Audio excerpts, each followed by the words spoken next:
Hello, ladies and gentlemen. We're going to talk a little bit more about mirrors today. And specifically, we're going to look at our mirror equation that we use. Um, I had you watch a video the other day that dealt with Mr. Dewey talking about some reflection with mirrors, and then he also went into some ray diagram stuff. We will eventually be drawing some ray diagrams. We haven't got to them quite yet, but once we start talking more about, we get past mirrors and we start talking about lenses as well, then we'll start getting more into some ray diagrams with both those. So we will eventually be drawing them. So don't, just forget it. Just know that in the future we will be drawing more. We will actually be drawing ray diagrams. And I've got a video on this slideshow that will hopefully help you out a little bit with that if you're still struggling to understand how those work. But just before we move on, just to kind of either refresh our minds about a couple different um, terms, and then also to introduce us to some new terms as well. Okay, so when we're talking about mirrors, and this can also deal with lenses as well when we eventually talk about lenses. The letter F, remember that refers to our focal point of a mirror. Okay, C is the center of curvature. All right, so remember Mr. Dewey talked about how if we're talking about a mirror and if you were to take the radius right from the center of that mirror, right, and you were to continue to make it a circle all the way around, right, it would be that center of curvature smack dab in the middle of that circle. Okay, and then we said that F, or our focal point, so if that part's C, F is going to be half the distance of our center of curvature. Okay, um, so here's some new ones that we haven't talked about yet. We have P, Q, H, H prime, and M.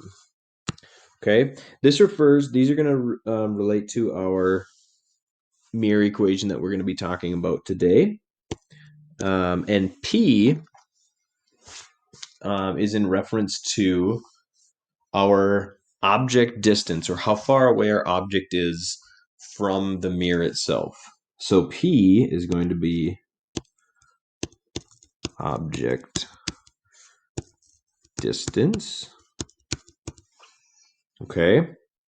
And then Q, sorry, this got a little bit messy. Q is going to be the image distance. So how far away the image actually appears to be.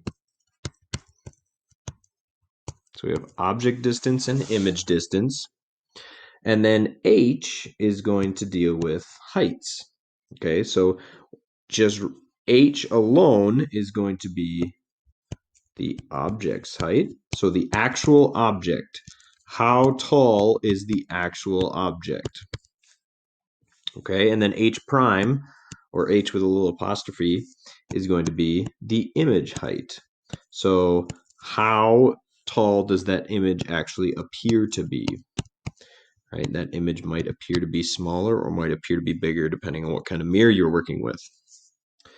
All right, and then M is going to be the magnification.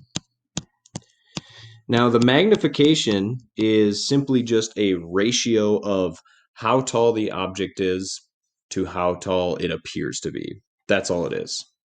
Okay, so a lot of times the ratio is going to be, it'll usually be somewhere around 0 to 3, somewhere in there for the most part, the ones that we're going to be dealing with.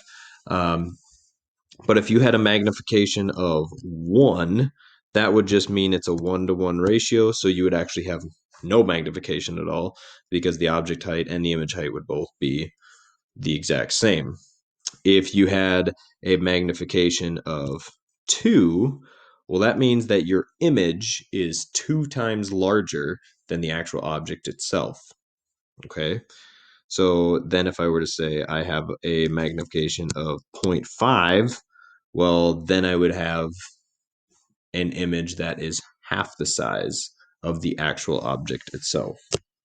Okay, so that's just a ratio. All right, and then a few terms more from yesterday that Mr. Dewey talked about: upright and inverted.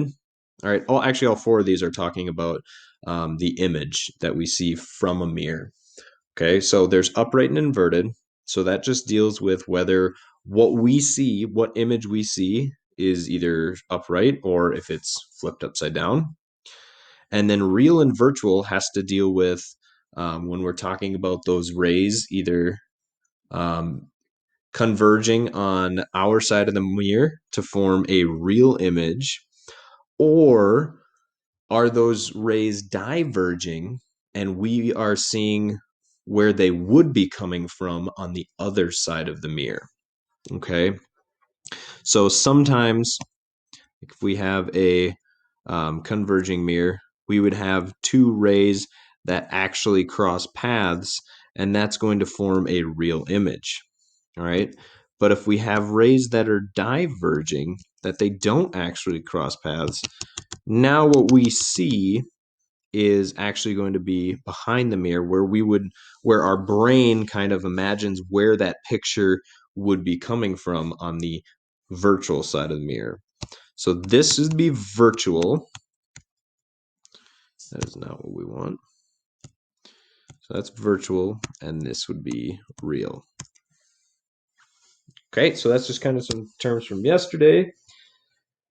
And then if you want to kind of get a little bit of a refresher, this YouTube video, if any of you have ever watched Bozeman Science on YouTube, this guy's name is Mr. Anderson. He does a great job, and he has a lot better setup than I do in terms of kind of doodling on his computer and showing demonstrations on his computer. So that's a great video to watch if you're still confused on ray diagrams. He talks about mirror diagrams in this particular video. So highly encourage you to watch that, especially if we get to mirror diagrams and you are still confused. All right, so we'll take a look at our mirror equations though. This is one of our equations. This deals with P and Q, and remember P and Q, P we said is the object, distance of the object to the mirror, and then P is the image distance. So it's how far the image appears to be away from the mirror. Okay. So it says we have one more equation with this. And then our second equation is our magnification equation. And that is just dealing with a ratio of, you can either do one of two things. You can either use the ratio of the image height to the actual object itself, or you can use the ratio of the negative image distance over the actual object distance. Okay, so a couple things to note here. It says if m is magnitude greater than 1, well, then we know the image is larger than the object, right? That's where I talked about, like if we said it was 2, then it's twice the size of the actual object itself. And then vice versa, for less than 1, it means the image is smaller than the object. If it's positive, then the image is going to be upright, and then if it is negative, the image is going to be inverted or upside down. All right, so taking a look at an example here. Many of you, for those of you who have sat in the passenger seat of a car, you'll notice that on the passenger side it says objects in a mirror are closer than they appear. And the reason for that is because our mirrors on the passenger side of our cars are convex mirrors. Okay, they have a very slight, it's very hard to see unless you kind of get right next to the mirror, but they are actually curved just a little bit. Okay, so this says an external rearview mirror is a diverging mirror with a radius of curvature of 16 meters. Determine the location of the image and its magnification for an object 10 meters from the mirror.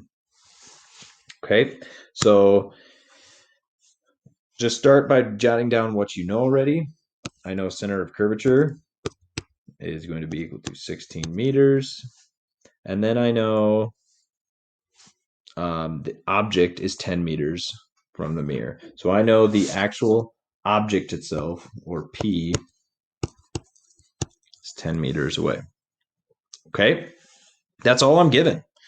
Okay, but when I look at my equation, I need to figure out, the first thing is determine the location of the image. So I need to figure out Q.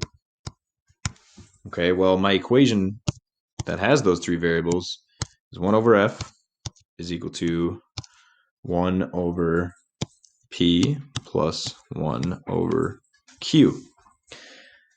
However, I don't have F, but I can solve for F because I know the center of curvature is 16 and I know my focal point, or F, is actually half of that. So that is going to be 8 meters. Now I can go ahead and plug everything in here. So I have 1 over 8 is equal to 1 over 10 plus 1 over Q. Okay, let's go ahead and solve for Q.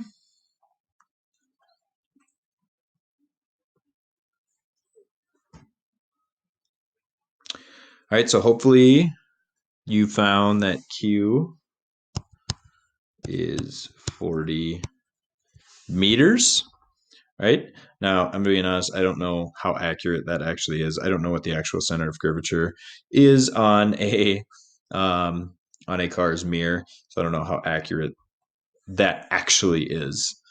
And then the last thing it wants us to do is figure out the magnification for the object. Okay, so in order to figure out the magnification, one second. Sorry, ladies and gentlemen, I had to let my dog out. And I am also seeing that I made a small error when I was doing this problem here. So the only thing that I messed up on was the focal length here. It is still going to be 8 meters. Okay. However, whenever we are dealing with a convex mirror, whenever we're dealing with a convex mirror, your focal point or your focal length is always going to be negative. Okay. And this just has to deal with diverging lenses. Okay. Or sorry, diverging mirrors, I should say. Diverging mirrors are going to have a negative focal length.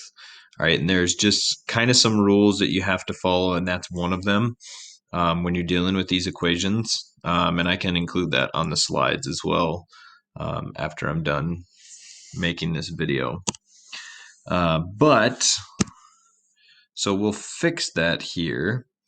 So what we end up getting then, it should only change that. So instead we have 1 over, I guess I didn't need to erase that whole thing, 1 over negative 8. And that is going to change this final answer here a little bit. So go ahead and solve for that, that new Q instead. Should end up being a negative 4.44 meters. And all that means is that negative means that that image is a virtual image that appears like it's beyond the mirror that you're looking at. Okay. Now when we go to solve for that magnification piece, we'll use negative Q over P. All right, now when we plug in negative Q over P, what we're really doing is we're plugging in a negative for a negative 4.44. So what that ends up doing is negative and negative make a positive. So we actually end up getting a positive 4. Oops, I don't want 2 decimals there. 4.44 here over the original distance, object distance of 10. And so we end up getting a magnification of 0.444. Okay, and you don't have to have a label on the magnification. If you want to say 0.44 times, that would be fine, but it really doesn't need a label because it's just a ratio. So what that would mean is that image that you're looking at in your rearview mirror appears to be approximately 4/10, or should say 4/10 the size, or I guess you could say 2/5 the size of the actual object itself. Okay, so hopefully I didn't throw you guys off too much with that little change I made with the focal length. But like I said, I will add in a little picture that will hopefully help you out with a couple of rules that you need to follow as you're going through these problems. Okay, complete your day 9 exit ticket by 2:30, and let me know if you have any questions. Have a good day.